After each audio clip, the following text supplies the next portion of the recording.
नमस्कार, मैं doctor Anoop Kumar Sharma SPNKS government PG college Dausa से BSc second year physical chemistry के इस व्याख्यान में आपका स्वागत करता हूं। इस सेशन में हम पढ़ेंगे आर्रीनियस सिद्धांत की सीमाएं। वैद्युत अपघट्यों के विभिन्न सिद्धांत पहले के व्याख्यानों में हमने पढ़े। उसमें जो आर्रीनियस का सिद्धांत था वो भी पढ़ा। अब उससे आर्रीनियस के सिद्धांत से दुर्बल वैद्युत अपघट्यों की व्याख्या तो सफलतापूर्वक की जा सकी, परंतु प्रबल वैद्युत अपघट्यों के लिए उसके इस सिद्धांत से परिणाम सही नहीं आए। तो यहाँ हम यही डिस्कस करेंगे कि आर्रीनियस सिद्धांत में क्या कमियां रहीं, आर्रीनियस सिद्धांत से क्या चीज़ स्पष्ट रूप से नहीं बताई जा सकी और उसका फिर समाधान, उसके लिए फिर दूसरे जो सिद्धांत आए उनकी चर्चा करेंगे। तो आर्रीनियस सिद्धांत की सीमा है। आर्रीनियस के सिद्धांत से दुर्बल वैद्युत अपघट्यों के व्यवहार को सफलतापूर्वक समझाया जा सका, परंतु प्रबल वैद्युत अपघट्यों के लिए इसमें अनेक कठिनाइयों का सामना होता है। क्या क्या कठिनाइयाँ आती हैं इसमें, क्या क्या चीज़ें स्पष्ट रूप से व्याख्या नहीं कर पाता है। प्रबल वैद्युत अपघट्य ओस्टवाल्ड के तंत्र नियम से विचलन दर्शाते हैं, अर्थात इनके लिए साम्य स्थिरांक के मान स्थिर नहीं आते। हमने इससे पहले वाले टॉपिक में पढ़ा था कि के मान निकाले गए तो दुर्बल वैद्युत अपघट्यों के लिए विभिन्न सांद्रताओं पर एक ही वैद्युत अपघट्य की अलग अलग सांद्रताओं पर साम्य स्थिरांक के मान ओस्टवाल्ड तन्यता के नियम से ज्ञात करें तो के मान प्रबल वैद्युत अपघट्यों के लिए स्थिर नहीं आए। दुर्बल वैद्युत अपघट्यों के लिए तो के मान साम्य स्थिरांक के मान स्थिर आए। तो एक तो ये व्याख्या नहीं हो पाई। दूसरी, प्रबल वैद्युत अपघट्यों के लिए आयनन की मात्रा अल्फा के मान चालकता मापन विधि से व अणुसंख्य गुणों से ज्ञात करने पर समान नहीं मिलते हैं। अब जो आयनन की मात्रा है, तो आयनन की मात्रा तो सभी वैद्युत अपघट्यों की किसी वैद्युत अपघट्य के लिए किसी भी विधि से ज्ञात करा जाए तो समान आनी चाहिए, परंतु इस आयनन की मात्रा अल्फा चालकता मापन विधि से व अणुसंख्य गुणों से ज्ञात करने पर समान नहीं मिलते हैं। आर्रीनियस के अनुसार विलयन में वैद्युत अपघट्य अधिकांशतः वियोजित होते हैं, परंतु विपरीत आवेशित आयनों के मध्य आकर्षण का आर्रीनियस ने कोई उल्लेख नहीं किया। उन्होंने कह दिया कि भाई प्रबल वैद्युत अपघट्यों का तो आयनन पूर्णतः हो जाता है ना, और दुर्बल वैद्युत अपघट्यों का आयनन कम होता है।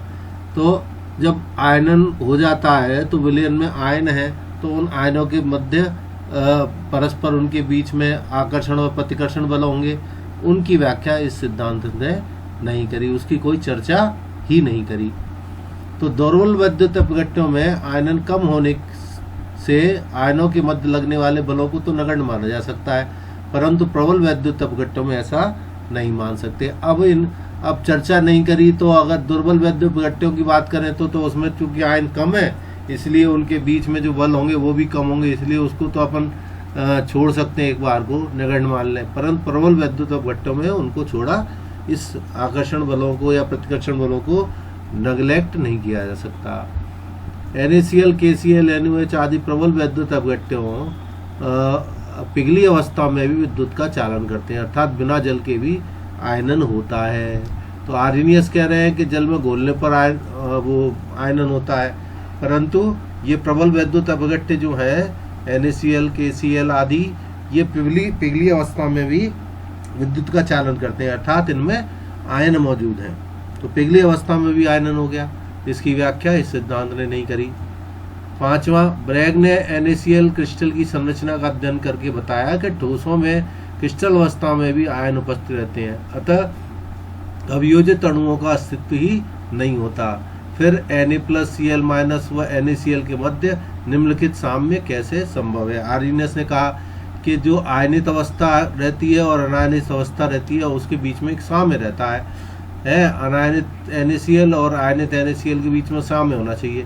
लेकिन ब्रैग ने क्रिस्टल स्ट्रक्चर NaCl के क्रिस्टल स्ट्रक्चर की जो स्टडी करी उसमें ये बताया कि ठोस अवस्था में भी Na+ और Cl- आयन मौजूद रहते हैं।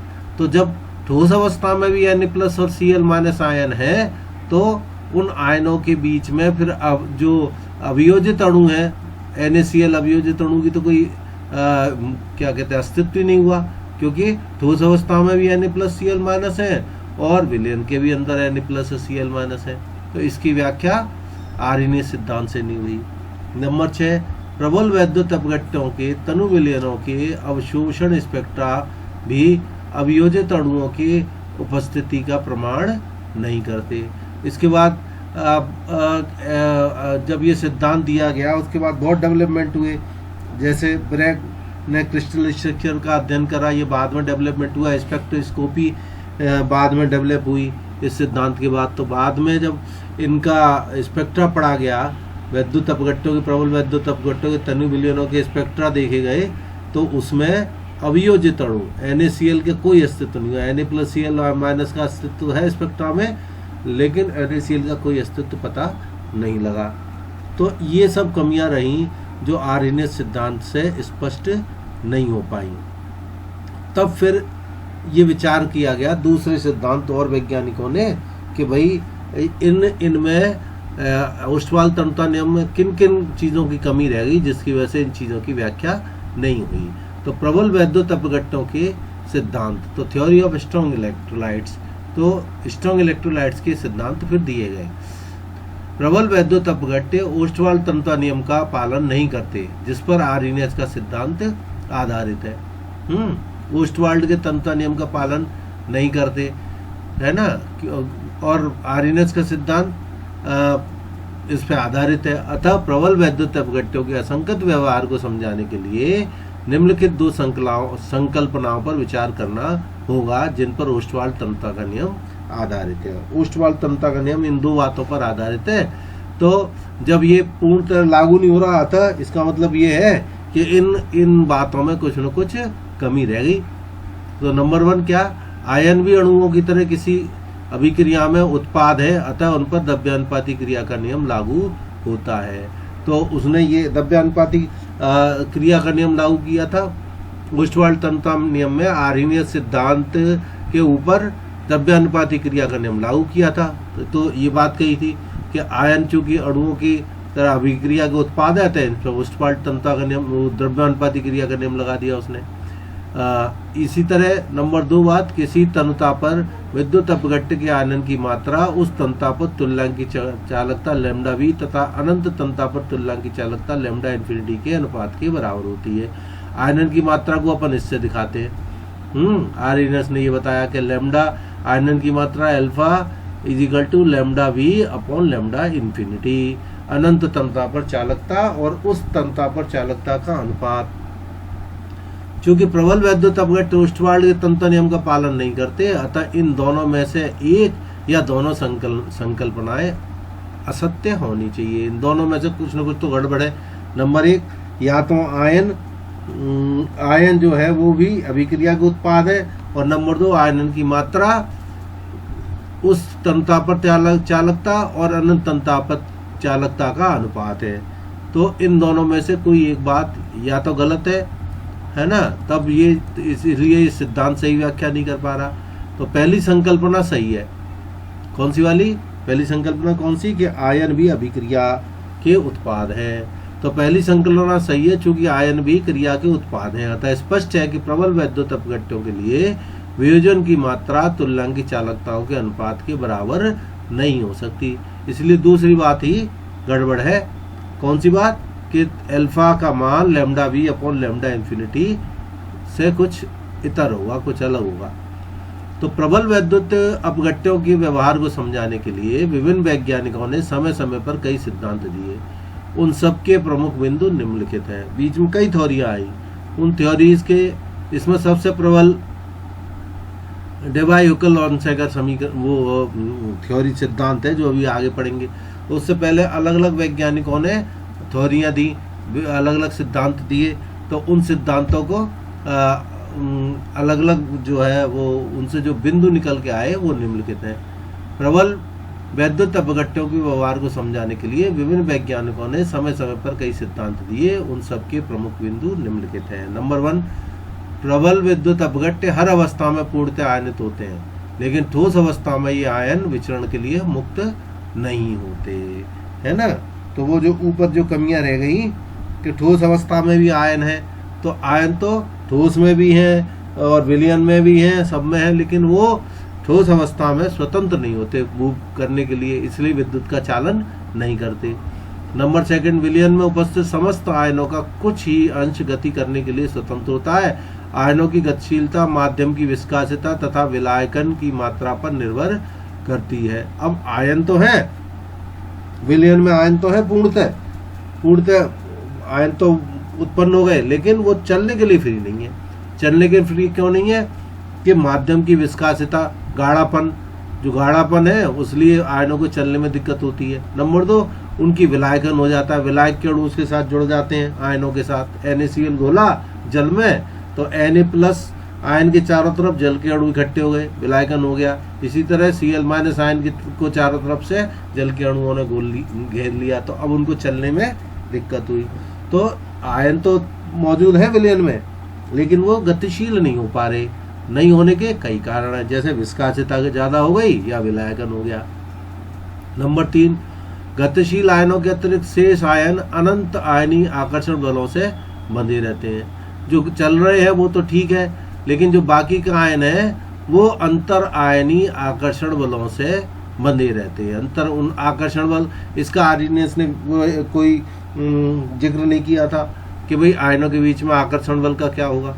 तो जो चल रहे हैं वो तो उनके बीच में वो तो आकर्षण बलों से बंधे नहीं है, लेकिन शेष जो आयन है वो अंतर आयनी आकर्षण बलों से बंधे रहते हैं। नंबर 4, प्रबल विद्युत अपघट्यों के लिए चालकताओं का अनुपात λV λ∞ उनके आयनन की मात्रा को नहीं वरन केवल चालकता अनुपात को दर्शाता है। तो वो जो दूसरी बात थी कि ये λV/λ ∞ आयनन की मात्रा नहीं है ना। ये क्या है, ये केवल दो अलग अलग तन्यताओं पर, दो अलग अलग सांद्रताओं पर जो है वो चालकताओं का अनुपात है।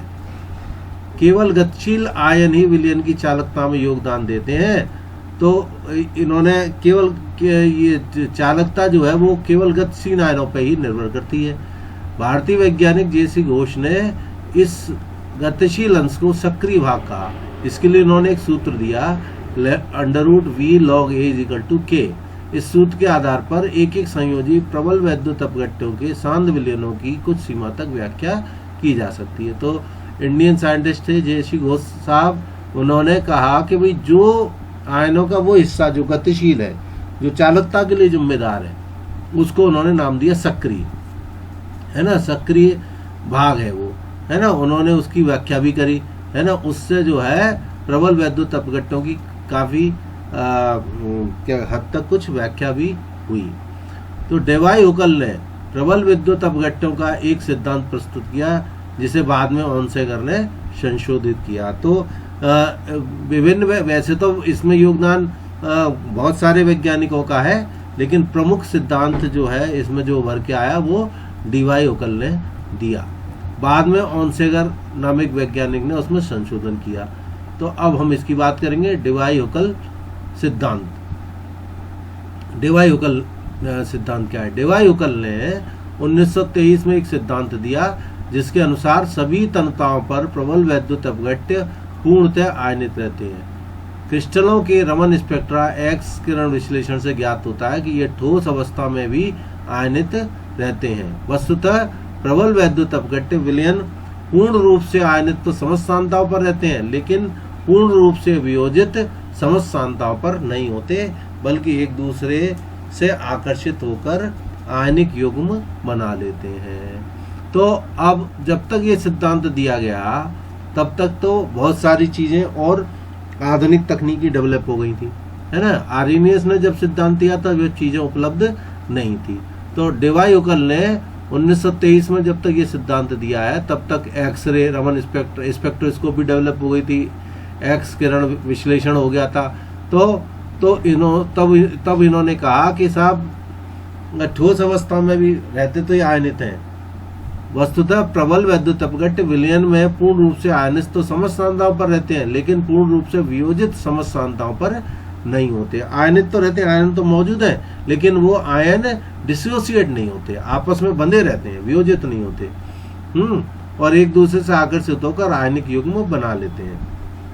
प्रबल वैद्युत अपघट्यों के अनुपात लैम्डा बी और लैम्डा इन्फिनिटी आयनन की मात्रा अल्फा नहीं होकर चालकता का अनुपात है। जो बात ऊपर कही वही बात का, ये आयनन की मात्रा नहीं है, ये केवल दो चालकताओं का अनुपात है। तनुता बढ़ाने पर चालकता में वृद्धि अधिक आयनन के कारण होकर आयनों की गतिशीलता बढ़ जाने के कारण होती है। ये बात बहुत महत्वपूर्ण है ना। आर्यनियस ने कहा था कि जितना जितना तनुता बढ़ाते जाएंगे उतनी उतनी चालकता बढ़ती जाती है। क्योंकि बढ़ती जाती है क्योंकि विद्युत अपघट्य का आयनन बढ़ जाता है। आर्यनियस ने कहा था कि तनुता बढ़ाने पर विद्युत अपघट्य का आयनन बढ़ जाता है, और एक काल्पनिक जो अवस्था है अनंत तनुता, उस पर चालकता पूर्णतः आयनन हो जाता है विद्युत अपघट्य का, और चालकता जो है वो अधिकतम होती है। तो ये वो बात फर्क है, यहाँ पे वो बात नहीं है। तनुता बढ़ाने पर चालकता में वृद्धि जो है वो आयनों की गतिशीलता बढ़ जाने के कारण होती है, आयनन विद्युत अपघट्य का जो है आयनन अधिक हो जाने के कारण नहीं। मतलब आयनों की संख्या वृद्धि होने की वजह से नहीं हुई है, अधिक मात्रा में आयन चलने लगे हैं। आयन तो पहले भी उतने थे, लेकिन चलने वाले आयनों की, गतिशील आयनों की, सक्रिय आयनों की मात्रा बढ़ गई है ना। आयनन की संख्या तो वही है, लेकिन सक्रिय ज्यादा हो गए हैं। तो सांद्र विलयनों में आयन में अंतर आयनिक आकर्षण बल विकसित हो जाते हैं, जिसके फलस्वरूप आयनिक चालें घटती हैं तथा तुल्यांक की चालकताएं भी घट जाती हैं। तो तनुता बढ़ाने पर चालकता गतिशीलता बढ़ जाने की वजह से होती है, आयनों की संख्या बढ़ने की वजह से नहीं। और सांद्र विलयनों में ये गतिशीलता घट जाती है ना, क्योंकि इनमें सांद्र विलयनों में विलयन आयनों के बीच में आकर्षण बल जो है वो बढ़ जाते हैं, जिससे उनकी चालें घट जाती हैं। अब चाल घट गई तो उनकी चालकता भी घट जाती है। इस प्रकार डिवाई-युगल का सिद्धांत इस तथ्य पर आधारित है कि सांद्रता के साथ तुल्यांक की चालकताओं में कमी अंतर आयनिक आकर्षण के फलस्वरूप आयनिक चालों में कमी है, न कि आंशिक वियोजन। तो ये बात स्पष्ट डिवाई-युगल ने कहा कि भैया कि आयनन ज्यादा नहीं हुआ या आयनन कम नहीं हुआ सांद्रता बढ़ाने पर, बल्कि जो चालकता में कमी, सांद्रता बढ़ाने पर चालकता में कमी, वो आकर्षण बल बढ़ जाने के कारण वो आयन आपस में बंध गए, उनकी गतिशीलता कम हो गई। इसकी वजह से है उनका वियोजन कम नहीं हुआ। वियोजन तो आयन तो वियोजित है, लेकिन उनकी गतिशीलता कम है ना। इस प्रकार डिवाई-युगल ने सिद्धांत इस तथ्य पर आधारित है कि सांद्रता के साथ तुल्यांक की चालकताओं में कमी अंतर आयनिक आकर्षण बल के फलस्वरूप आयनिक चालों में कमी है, न कि आंशिक वियोजन। आंशिक वियोजन की वजह से नहीं है, चालकता में चालों में कमी की वजह से। इस सिद्धांत के अनुसार वैद्युत क्षेत्र में आयनिक चालें या तुल्यांक की चालकताओं में परिवर्तन निम्न कारणों की वजह से होता है। अब उन्होंने कहा कि भाई ये गतिशीलता वगैरह कम क्यों हो जाती है, तो उसके वो प्रभाव बताए। ये प्रभाव बहुत इंपॉर्टेंट है ना। परीक्षा में ये शॉर्ट नोट में भी पूछे जाते हैं। तो सबसे पहला प्रभाव है जिसकी वजह से चालकता प्रभावित होती है, गतिशीलता आयनों की प्रभावित होती है, वो है असममिति या शीतलन प्रभाव, एसिमेट्रिकल और रिलैक्सेशन इफेक्ट, है ना। ये क्या है, देखिए कि कोई एक आयन जो है, जैसे धन आयन है, तो वो ऋण आयनों के द्वारा चारों तरफ से घेरा जाता है। ये जैसे अपन कागज पे तो ये सर्कल दिखाया अपन ने, लेकिन वास्तविकता में ये स्फीयर है, गोले की तरह एक धनायन को ऋणायन घेरे रहते हैं और ऋणायन धनायन को घेरे रहते हैं, है ना। तो विलयन में धनायन व ऋणायनों के मध्य आकर्षण बलों के कारण प्रत्येक आयन अपने विपरीत आवेशित आयनों द्वारा चारों ओर से घिरा रहता है। किसी आयन के चारों ओर विपरीत आयनों के इस घेरे को आयनिक परिमंडल, आयनिक एटमॉस्फेयर कहते हैं। यह आयनिक परिमंडल चारों ओर से सम्मित होता है, सिमेट्रिकल होता है, जैसे बताया ना गोले के समान सिमेट्रिकल होता है। अब जब विद्युत धारा प्रवाहित की जाती है, अब ये तो देखो जब विद्युत धारा है नहीं तब आयन इस तरीके से घेरा हुआ। अब यहाँ अपन ने इसको दो इलेक्ट्रोडों के बीच में रख दिया, धन और ऋण।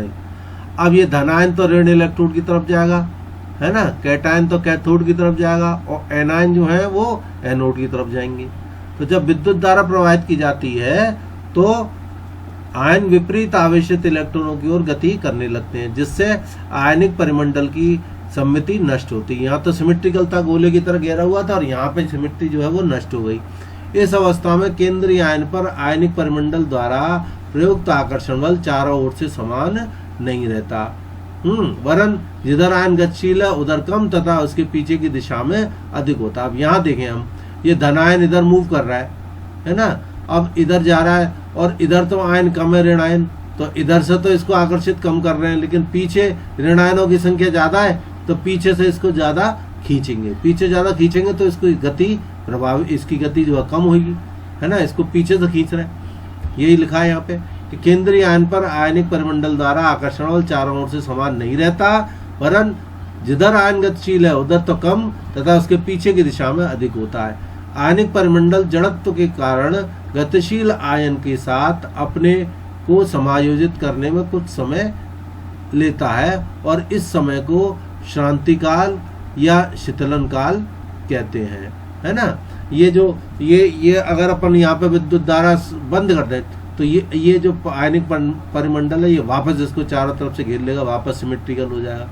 लेकिन इस जो सिमेट्रिकल होने में, इस एडजस्टमेंट में ना जो कुछ समय लग जाता है, इस समय को बोलते हैं शीतलन काल, रिलैक्सेशन टाइम या शांति काल। ये बहुत इंपॉर्टेंट बात, क्योंकि इससे बाद में इसकी जो इनमें अभिक्रियाओं की गति और आयनों की गति के बारे में अध्ययन किया जाता है। प्रायोगिक विधियों में इसका रिलैक्सेशन टाइम का, शीतलन काल का बहुत उपयोग होता है।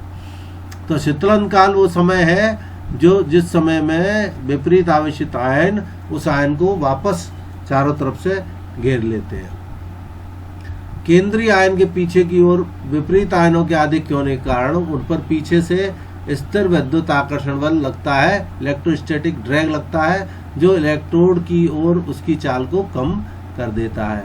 आयन की चाल पर इस प्रभाव को असम्मिति या शीतलन प्रभाव कहते हैं। तो पीछे से ये केंद्रीय आयन धनायन है यहाँ पे, तो इस धनायन को पीछे से ज्यादा आयन खींच रहे हैं, इसको बोलते हैं इलेक्ट्रोस्टैटिक ड्रैग, है ना। पीछे से इसके पे इलेक्ट्रोस्टैटिक ड्रैग लग रहा है, जिससे इसकी गति जो है वो कम हो जाती है। तो ये तो था शीतलन प्रभाव या असम्मिति प्रभाव। दूसरा प्रभाव जो है वो है वैद्युत कण संचलन प्रभाव, इलेक्ट्रोफोरेटिक इफेक्ट। केंद्रीय आयन की दिशा के विपरीत दिशा में चलने वाले आयन परिमंडल के से विलायक के अणु संयुक्त होते हैं। विलायक के अणु घर्षण प्रभाव उत्पन्न करके केंद्रीय आयन की गति को मंद कर देते हैं। उदाहरण के लिए जब कोई धनायन कैथोड की ओर चलता है तो उसे विलायक में होकर जाना पड़ता है, जो स्वयं आयनिक परिमंडल के साथ एनोड की ओर गति कर रहा होता है। इस प्रकार से विपरीत धाराएं आयनों की चाल को मंद कर देती हैं तथा आयन की चाल घटती है। आयन की चाल पर यह प्रभाव वैद्युत कण संचलन प्रभाव कहलाता है। अब यहाँ पे ये प्रश्न ये हो सकता है कि भाई विलायकन तो धनायन का भी होगा और ऋणायन का भी होगा, लेकिन जैसे हमने ऊपर चित्र में देखा कि धनायन तो एक ही है और ऋणायन बहुत सारे हैं, तो ज्यादा ऋणायन होने की वजह से उनके विलायकन में ज्यादा जल के अणु उनके चारों तरफ होंगे, उनके चारों तरफ घेरे होंगे। तो इस वजह से यहाँ पे जो चर्चा करी गई है वो किसकी बात करी गई है, कैथोड की ओर के जो विलायक के अणु एनोड की ओर जाने वाले आयनों के साथ जुड़े हुए हैं ना, ऋणायनों के साथ। ऋणायनों के चारों तरफ जो विलायक है उसकी यहाँ पे चर्चा करी है, धनायन की नहीं करी, क्योंकि धनायन तो एक है, उसके चारों तरफ तो जल के अणु कम होंगे, लेकिन ऋणायन संख्या में भी ज्यादा है, तो उनको चारों तरफ घेरने वाले जल के अणुओं की संख्या भी अधिक होगी। इसलिए जब धनायन चलेगा तो उनके साथ घर्षण होगा और उस घर्षण की वजह से उसकी चाल में कमी होगी। तो ये जो माध्यम के अणुओं के बीच में जो आयन के चलने में जो घर्षण उत्पन्न होता है, इस चीज को कहते हैं वैद्युत कण संचलन प्रभाव। तो दूसरा जो चाल को, आयन की चाल को, गति को कम करने वाला कारण है वो है वैद्युत कण संचलन प्रभाव। तो पहला था शीतलन प्रभाव या सम्मिति प्रभाव और दूसरा वैद्युत कण संचलन प्रभाव। तीसरा प्रभाव है माध्यम प्रभाव, इफेक्ट ऑफ मीडियम। आयनों की गति माध्यम की सांद्रता पर भी निर्भर करती है। माध्यम की सांद्रता जितनी अधिक होगी उसकी गतिशीलता उतनी ही कम होगी। ये बात तो समझ सकते हैं, है ना, कि जितना गाढ़ा विलयन होगा आयनों की चाल उतनी ही कम होगी। अब डिवाई-हुकल ने क्या किया, उपरोक्त तीनों कारकों से आयनों की गति कम हो जाती है, परंतु अनंत तन्यता पर उसके प्रभाव नगण्य हो जाता है। किसी तन्यता पर उस प्रभाव के सांद्रण के वर्गमूल के समानुपाती होता है। तो उन्होंने ये कहा कि भाई अनंत तन्यता पर चालकता अधिकतम होती है, तो किसी भी तन्यता पर चालकता इस अनंत तन्यता की चालकता से हमेशा कम होगी। और कितनी कम होगी, ये उन्होंने एक फॉर्मूला दिया, -k√c, जहाँ पर k एक स्थिरांक है और c जो है वो सांद्रता विलयन की सांद्रता। जितना गाढ़ा विलयन होगा, है ना, इसी को शब्दों में लिख दिया, है ना। अनंत तन्यता पर प्रभाव तो नगद, किसी तन्यता पर उसकी प्रभाव सांद्रण के वर्गमूल के समानुपाती होता है, √c इसमें से। तो अनंत तन्यता पर जो अधिकतम चालकता है होती है उसमें से k√c, ये इसको कम कर देते हैं तो किसी तन्यता पर चालकता आ जाती है, जहाँ पर k एक स्थिरांक है जो विलायक की विस्कासिता तथा परावैद्युत स्थिरांक पर निर्भर करता है। डिवाई-हुकल ने प्रत्येक प्रभाव के कारण हुए मंदनों के योग के बराबर प्रेरक बल लगाकर प्रत्येक प्रभाव के परिमाण का परिकलन किया। डिवाई-हुकल ने क्या किया कि जो 3 फैक्टर ऊपर अपन ने पढ़े इनका प्रायोगिक मान निकाला, है ना, इनके विपरीत फोर्स लगा के, प्रेरक बल लगा के, और इन तीनों प्रभावों का जो परिमाण है वो ज्ञात कर लिया तथा एक एक संयोजी विद्युत अपघट्य की तुल्यांकी चालकता के लिए समीकरण व्युत्पन्न किया, जिसे बाद में 1926 में ऑनसेगर ने संशोधित किया। अतः इस समीकरण को डिवाई-हुकल ऑनसेगर समीकरण या केवल ऑनसेगर समीकरण भी कहते हैं।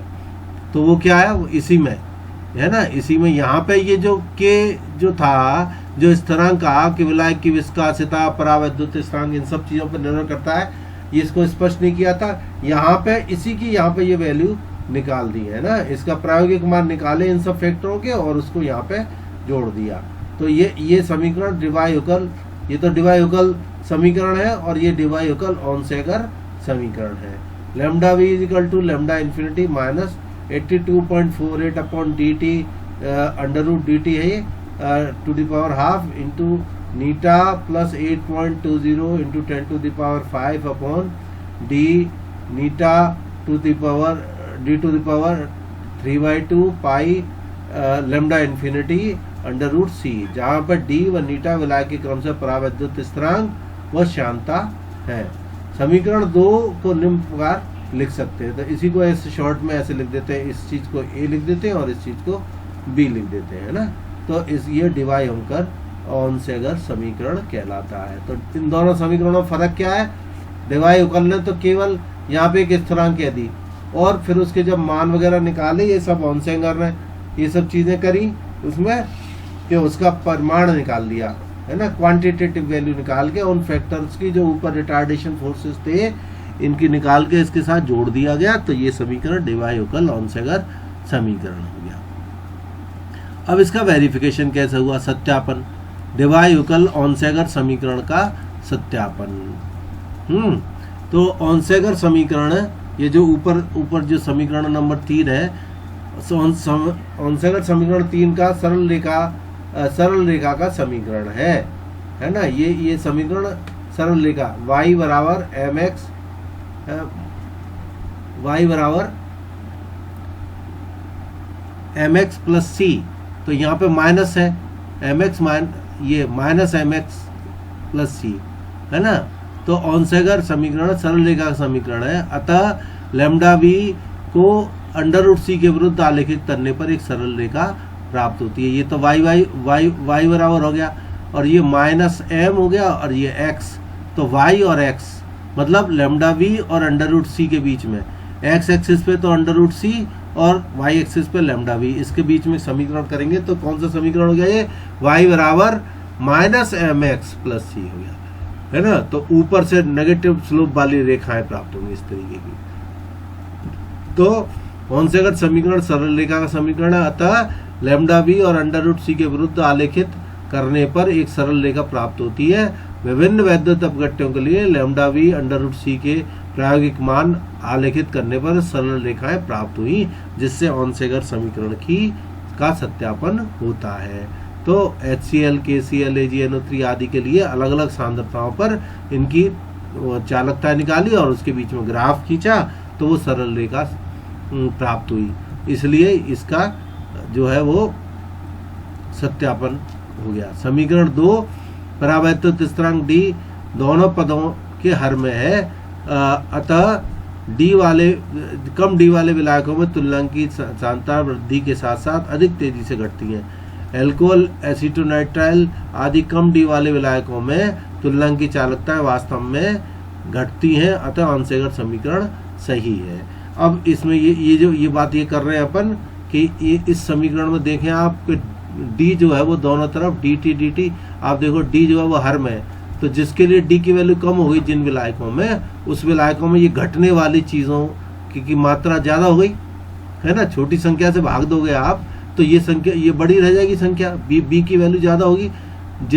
जिन विलायकों में डी की वैल्यू कम है उनके लिए इस चीज की मान ज्यादा हो जाएगी, तो घटने वाली चीज ज्यादा हो गई, इसलिए चालकता ज्यादा तेजी से कम होगी। यही बात यहाँ पे लिखी है कि चूंकि डी हर में है, अतः डी कम डी वाले विलायकों में तुल्यांक की चालकता सांद्रता वृद्धि के साथ अधिक तेजी से घटती है, क्योंकि घटने वाले पद का मान ज्यादा हो गया है। और ये कैसे, जैसे एल्कोहल, एसीटोनाइट्राइल आदि है, इनमें डी के मान कम है तो उनमें तुल्यांक की चालकता वास्तव में सांद्रता बढ़ाने पर तेजी से घटती है। इसलिए इससे डिवाई-हुकल ऑनसेगर समीकरण का सत्यापन होता है। तो आज अपन ने पढ़ा आर्हेनियस सिद्धांत में जो कमियां थी वो, और फिर वो कमियां किन कारणों से हो सकती हैं, है ना। तो वो 2 कारण पढ़े, और फिर उसके बाद अलग अलग वैज्ञानिकों ने प्रबल वैद्युत अपघट्यों के लिए जो अपने अपने सिद्धांत दिए, उनमें से जो मूल बातें निकल के आई हमने वो पढ़ी, और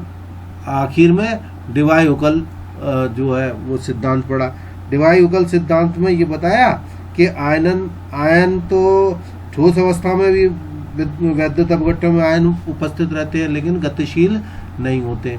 तो अब वो गतिशील क्यों नहीं होते, उनकी गतिशीलता में क्या क्या बाधाएं हैं, वो 3 प्रभाव पड़े, शीतलन प्रभाव और वो सब चीजें, वो 3 प्रभाव पड़े। फिर उन 3 प्रभावों को समाहित करके डिवाई-हुकल ने एक समीकरण दिया, जिसे डिवाई-हुकल समीकरण कहते हैं। ऑनसेगर ने वो जो समीकरण में जो स्थिरांक थे, उन इस स्थिरांक का मात्रात्मक मान निकाला और फिर वो समीकरण प्राप्त हुआ, उसको बोलते हैं अपन डिवाई-हुकल ऑनसेगर समीकरण।